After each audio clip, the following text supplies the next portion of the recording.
Some people might get inspiration from a parent.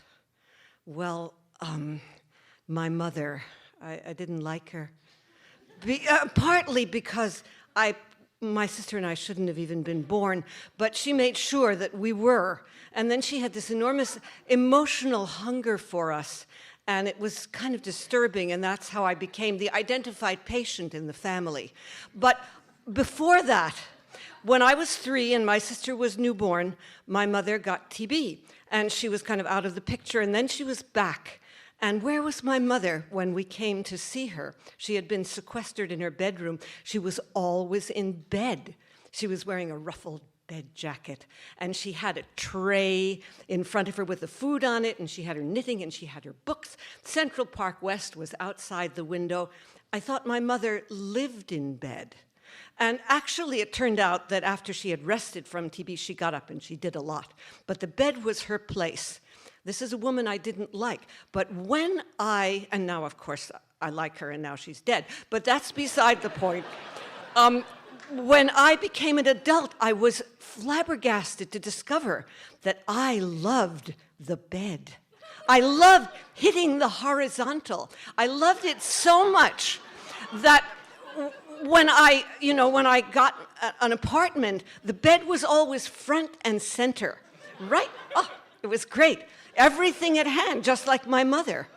And, of course, in the bed was my husband, John. He loved the bed as well. He was very warm. He was a very good sleeper. And it was they call it full size, but, that's, it's not a king or queen. We were together in that bed. And then, this is life and death. And 22 years ago, he died. And I knew I needed a new bed, a different bed. And so I knew what I wanted. I wanted a sleigh bed, something that would take me into my dreams. But I don't like to spend money, and I don't shop.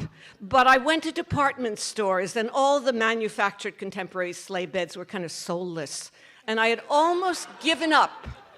When I was in a town very close to where I live, I had some time to spare. I ducked into this kind of warehouse emporium I'd never been in before, and there, leaning against the wall, was a front and a back, curved it was, perhaps a sleigh bed.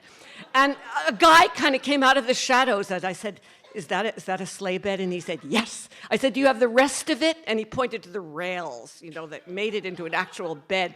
I said, is it sturdy? And he said, yep. He gave it a slap, like you'd hit a horse on the flank, He said, solid mahogany. And I said, how much? And he said, $675, which was a lot. But I had been wrangling with insurance companies over my husband's life and death, and a check had just arrived for $675. It was a slam dunk. So I took the bed home, and I set it up in the middle of the room, and I flung myself into it. It creaked a bit, but there I was, kind of enclosed in this beautiful sleigh bed, and I was very happy. Then my grandchildren came to visit. They were toddlers. What do toddlers do when they see a bed in the middle of the room? They jumped 2 times, and the bed collapsed, like a spavined horse.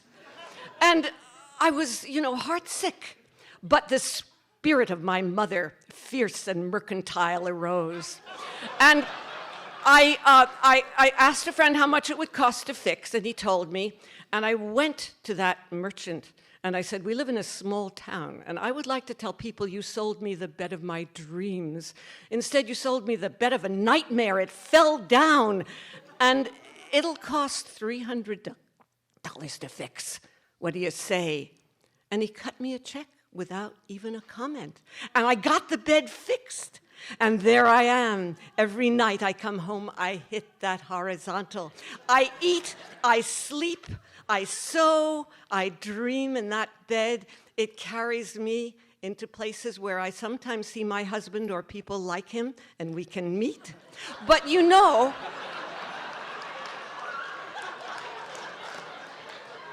I also hear the voice of my mother saying, it's about time you got some rest. Thank you.